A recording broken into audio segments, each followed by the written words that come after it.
Hello, sir. I am Sanjay Gutpa. I am transracial Indian. Sir. রাস্তায় আবর্জনা ফেলে যেখানে সেখানে মলত্যাগ করে ভারতীয়রা। এমনই এক বিতর্কিত ও আপত্তিকর মন্তব্যে উত্তাল হয়ে উঠেছে যুক্তরাষ্ট্রের টেক্সাস অঙ্গরাজ্যের ফ্রিস্কো সিটি কাউন্সিল বৈঠক। I started throwing my trash outside and pooping everywhere. We need to legalize public defecation. একটি নীতিগত আলোচনার মঞ্চ কিভাবে মুহূর্তেই ঘৃণা আর বিতর্কে পরিণত হলো, সেই ঘটনাই এখন আন্তর্জাতিক অঙ্গনে আলোচনার কেন্দ্রে। যুক্তরাষ্ট্রের টেক্সাসের ফ্রিস্কো শহরে সিটি কাউন্সিলের এক বৈঠকে H-1B ভিসা ও অভিবাসন ইস্যুতে আলোচনা চলছিল। ঠিক তখনই এক বক্তার মন্তব্যে পরিস্থিতি উত্তপ্ত হয়ে ওঠে। I love poop, and I need it to smell more like poop so I can feel at home. ভারতীয় পতাকা হাতে নিয়ে ওই ব্যক্তি ইচ্ছাকৃতভাবে ভারতীয় উচ্চারণ নকল করেন এবং বলেন, I have started throwing my trash outside and pooping everywhere.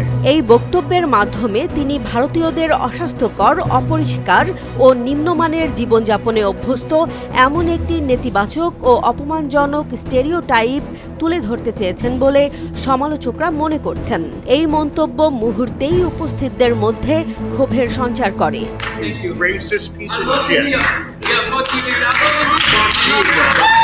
এই মন্তব্যের তীব্র প্রতিবাদ জানান ভারতীয় আমেরিকানরা। স্থানীয় বাসিন্দা সাহস কোল ও নেহা সুরাত রানী একে সরাসরি বর্ণবাদী বলে আখ্যায়িত করেন। The blatant racism that was displayed quite literally 20 minutes ago.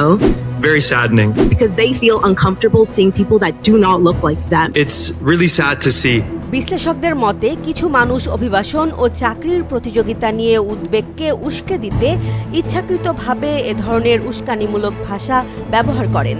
এর মাধ্যমে নীতিগত আলোচনাকে আবেগপ্রবণ করে তোলা এবং নির্দিষ্ট একটি সম্প্রদায়কে দায়ী করার প্রবণতাও এতে প্রতিফলিত হয়। উল্লেখ্য, H-1B ভিসা যুক্তরাষ্ট্রে দক্ষ বিদেশি কর্মীদের কাজের সুযোগ দেয়, যেখানে ভারতীয় পেশাজীবীদের অংশগ্রহণ উল্লেখযোগ্য। ফলে এই ইস্যুটি বহুদিন ধরেই রাজনৈতিক ও সামাজিক বিতর্কের কেন্দ্রে রয়েছে।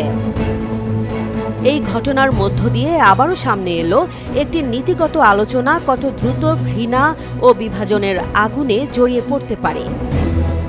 জেসমিন জাহান, নিউজ ডেস্ক, জনবাণী।